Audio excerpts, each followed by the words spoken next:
Typhoid fever या इसको हम लोग इंटेरिक फीवर भी बोलते हैं या फिर लैडर लाइक फीवर, कई नाम से इसको जानते हैं हम लोग। इंटेरिक फीवर इसलिए कि ये जो इन्फेक्शन होते हैं, ये जो फीवर होता है, इसका पहला इन्फेक्शन इंटेस्टाइन में होता है और वहीं पर इन्फ्लामेशन करता है, वहीं पर कुछ सिम्टम होते हैं, चाहे वह अब्डोमिनल पेन हो या फिर डायरिया हो या डिसेंट्री हो, उसके बाद ही ये फीवर होता है। तो इसीलिए हम लोग इसको इंटेरिक फीवर बोलते हैं। और ये सबसे पहले एक टाइफाइड सर्वेंट थी जिसमें ये मिला था, उससे कई लोगों को फैला था, इसको लेकर के टाइफाइड फीवर बोलते हैं। और इसमें जो होता है temperature per day 1 degree temperature fluctuate करते हैं, लैडर लाइक सीढ़ी नुमा, इसलिए इसको हम लोग लैडर लाइक फीवर बोलते हैं। ये जो फीवर होता है ये मोस्ट कॉमन फीवर है, सभी एज ग्रुप में होते हैं। हाँ, यंग एज में थोड़ा ज़्यादा होता है फीवर ये, लेकिन मोस्ट कॉमन फीवर होता है। ये जो इन्फेक्शन होता है, ये जो फीवर होता है, यह एक बैक्टीरिया से होता है, जिस बैक्टीरिया को हम लोग साल्मोनेला बोलते हैं। साल्मोनेला जो बैक्टीरिया होता है, साल्मोनेला, वह एक रॉड शेप बैक्टीरिया होता है और फ्लैजेलेटेड बैक्टीरिया होते हैं, ये ग्राम नेगेटिव बैक्टीरिया होता है। ये साल्मोनेला जो होते हैं, इसके 4 स्पीसीज होते हैं जो टाइफाइड फीवर प्रोड्यूस करते हैं। ये सबसे पहला स्पीसीज जो होता है उसको बोलते हैं साल्मोनेला टाइफी, ओ, है ना। ओ सबसे डेंजर ही होता है, ओ सबसे डेंजर होता है ये, और इसका मतलब होता है कि इसका जो टॉक्सिन जो होता है सेल वाल पे होते हैं, और ये जो टाइप साल्मोनेला होते हैं ना, इसके कारण heart, bone marrow, brain, lungs, kidney, liver, gall bladder, कई तरह को इफेक्ट करता है ये। इसलिए सबसे डेंजर साल्मोनेला जो होते हैं ना, एस टाइफी ओ बोलते हैं, है ना। इसका नंबर 2 पे होते हैं, वो होते हैं आपको साल्मोनेला टाइफी एच। एच का मतलब हो गया जिसका जो टॉक्सिन होता है फ्लैजेला पे होते हैं, तो उसको बोलते हैं एच। ओ से थोड़ा कम डेंजर होता है एच। उसके बाद जो होता है अगला होता है साल्मोनेला पाराटाइफी ए एच। एक होते हैं साल्मोनेला पाराटाइफी बी एच। तो इस तरह से 4 स्पीसीज होते हैं साल्मोनेला के जो टाइफाइड फीवर प्रोड्यूस करते हैं। ओ बहुत कॉमन होता है और उससे कम होता है एच वाले होते हैं। अब जो है हम लोग नेक्स्ट पॉइंट आते हैं कि ये फैलते कैसे। ये कंटामिनेटेड फूड वाटर से फैलते हैं, और ज़्यादातर जो फ्रिज में रखे हुए जो सामान होते हैं, जो खाने का आइटम, उससे ज़्यादा फैलते हैं ये, क्योंकि 0 डिग्री सेंटीग्रेड पर ही बैक्टीरिया ग्रो करता है। और वहाँ पे जैसे जो कंटामिनेटेड आइसक्रीम हो गया, वो सबसे ये बहुत ज़्यादा फैलता है ये। और बाकी कंटामिनेटेड वाटर है, कंटामिनेटेड फूड है, वो सबसे तो फैलते हैं ये।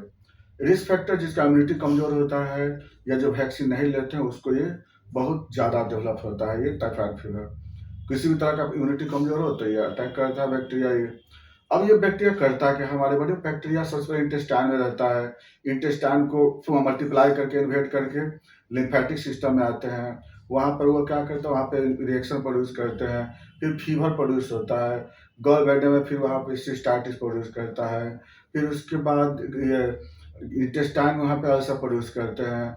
तो कई तरह के इसके सिम्टम डेवलप होते हैं इसमें, तो इसलिए इसमें वीक बाय वीक इसमें सिम्टम आते रहते हैं। तो टाइफाइड फीवर जब होगा तो शुरुआत स्टेज में जैसे फीवर तो होता ही है, फीवर आपको पर डे 1 डिग्री टेम्परेचर बढ़ता है 1 सप्ताह तक, फिर 1 डिग्री टेम्परेचर घटता है दूसरे सप्ताह में, फिर 1 डिग्री टेम्परेचर बढ़ता है तीसरे सप्ताह में, फिर 1 डिग्री टेम्परेचर घटता है चौथे सप्ताह में।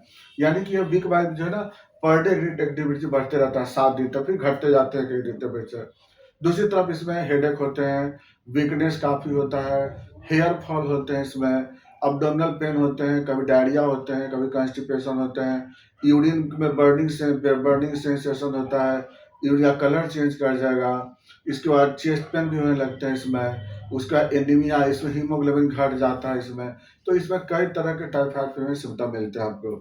अब पेशेंट फीवर है लंबे समय से, सपोज है लंबे या फिर 1 सप्ताह 10 दिन से फीवर अगर आ रहा है पेशेंट को, तो उस केस में हम लोग क्या करते हैं, हम लोग वो कुछ इन्वेस्टिगेशन कराते हैं। इन्वेस्टिगेशन में क्या होता है, सबसे पहले हम लोग विडाल टेस्ट कराते हैं। विडाल टेस्ट जो होता है ना, विडाल टेस्ट कराते हैं। तो देखिए विडाल टेस्ट कब करानी चाहिए? जब फीवर स्टार्ट हुआ उसी समय नहीं कराना चाहिए। कम से कम 4 से 5 दिन के बाद ही विडाल टेस्ट करानी चाहिए, तब जाकर के पॉज़िटिव आपको मिलेंगे आपको। क्योंकि एंटीबॉडी का टेस्ट है ये, तो जब एंटीबॉडी बनेगा तभी तो ये मिलेगा ना, हमारे बॉडी में मिलेंगे। तो विडाल टेस्ट क्या होगा? पॉज़िटिव आएगा आपको। अगर इस टाइफाइड फीवर में, तो पहला जाँच हो गया। इसमें एंटीजन का भी टाइप टाइप जाँच कर सकते हैं, टाइफो एंटीजन, तो वो भी आपको पॉज़िटिव मिल जाएगा, है ना? इसके बाद क्या करते हैं लोग, ये तो बहुत स्पेसिफिक जाँच होता है। ब्लड कल्चर करा सकते हैं, लेकिन ब्लड कल्चर की आवश्यकता उतना नहीं पड़ता है। ब्लड कल्चर शुरुआत के स्टेज में करा सकते हैं, फर्स्ट वीक में करा सकते हैं, जहाँ विडाल टेस्ट पॉजिटिव नहीं मिलने की चांस होती है, वहाँ पे कराते हैं लोग, ब्लड कल्चर कराते हैं, तो ब्लड कल्चर में आपको सैलमोनेला बैक्टीरिया ग्रोथ मिल सकते हैं। इसके बाद कराते हैं टीएलसी कराते हैं, टोटल ल्यूकोसाइट काउंट, तो नॉर्मल या डिक्रीज मिलता है। बैक्टीरियल इन्फेक्शन होते हुए भी ये घटा हुआ मिलता है इसमें टीएलसी, या नॉर्मल मिल सकते हैं, क्योंकि ये बैक्टीरिया जो होता है माइलॉइड सेल पे अफेक्ट करता है, जिसके कारण डब्ल्यूबीसी के फॉर्मेशन को डिक्रीज कर देता है।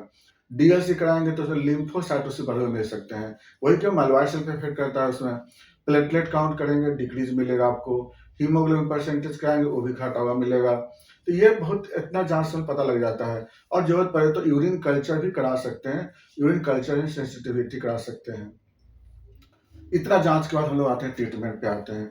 टाइफाइड फीवर तो बहुत मोस्ट कॉमन है, इसके लिए हम लोग ट्रीटमेंट में क्या करते हैं, सबसे पहले तो हम लोग जो फ्रेश फूड खाने के लिए बोलते हैं पेशेंट को, और जो पानी है उसको भी हम लोग बोलते हैं कि बहुत हाइजीन मेंटेन करके पानी यूज करना चाहिए। फ्रिज का कोई भी सब्सटेंस है, खाने पीने का सामान, उसको रोकना चाहिए। आइसक्रीम वगैरह जो होता है उसको भी रोकना चाहिए हमें। तो जगह टाइफाइड फीवर का ये सब पहले मेंटेनिंग बहुत जरूरत होता है, क्योंकि बैक्टीरिया है, यह बहुत ज़्यादा खतरनाक बैक्टीरिया नहीं होता है ये हमारे बॉडी के अंदर भी कुछ रहते हैं, कुछ समय तक। हाँ, खतरनाक वो वाला थोड़ा ज़्यादा होता है, तो इसको मेंटेनिंग, इसको मैनेजमेंट बहुत ज़रूरत होता है। इसको हम लोग स्टैटिक बहुत ज़रूरत होता है, साइडल की उतनी आवश्यकता नहीं पड़ती है इसमें। इसके बाद हम लोग आते हैं ट्रीटमेंट पे। और ट्रीटमेंट देखिए, इसमें हमको होम्योपैथिक दवा बहुत अच्छे काम करती है, और इसमें हम लोग दवाई चलाते हैं, और टाइफाइड भी ठीक हो जाते हैं। हाँ, थोड़ा है कि पोटेंसी चेंज करना पड़ता है, थोड़ा हमें उसका डोज चेंज करना पड़ता है पेशेंट का, लेकिन 100% ये ठीक हो जाते हैं।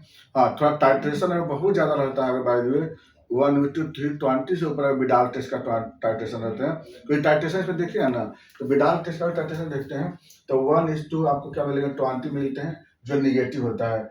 1:40 देखिएगा, ये भी निगेटिव होता है। और 1:80 के बाद जो होता है ना, ये आपको पॉजिटिविटी आने लगते हैं। तो इसके बाद हमें थोड़ा सा मेडिसिन, और वही अगर किसी का 1:620 और हो जाए ना, तब इस 640 हो जाता है, तब उस केस 1:640, यहाँ पर 1:640 इस केस में होता है ना, हमें थोड़ा सा ज़्यादा सतर्क रहना पड़ता है इसमें। तो उसी तरह से इसमें मेडिसिन जो है आपको है, जैसे इसमें आपको सबसे अच्छे आते हैं बपटेसिया होते हैं, चियता होते हैं, इस मदर टेरेसा में यूपेटोरियम होता है, जेलसेमियम है, नक्सवंका है। लेकिन है क्या ना, इसमें लोग को पोटेंसी या प्लस डोज जो होता है ना, इसमें लोग पहले पेशेंट के अनुसार देते हैं और टाइट्रेशन के अनुसार देते हैं। कहाँ पे टाइफाइड फीवर अटैक किया है, जैसे सैलमोनेला अटैक किया है, सैलमोनेला का अटैक कहाँ पे हुआ है, उसके अनुसार फिर लोग मेडिसिन का सिलेक्शन करते हैं, और उसका हम लोग डोज का सिलेक्शन करते हैं। लेकिन 100% ही ठीक हो जाती है ये, इसमें घबराने की। हाँ, बार-बार जिसको टाइफाइड होता है, तो उसमें हम लोग क्या करते हैं, मेडिसिन हम लोग कुछ ऐसे मेडिसिन चलाते हैं, दोबारा फिर ये टाइफाइड फीवर नहीं होता है दोबारा। ये था आपको टाइफाइड फीवर पे।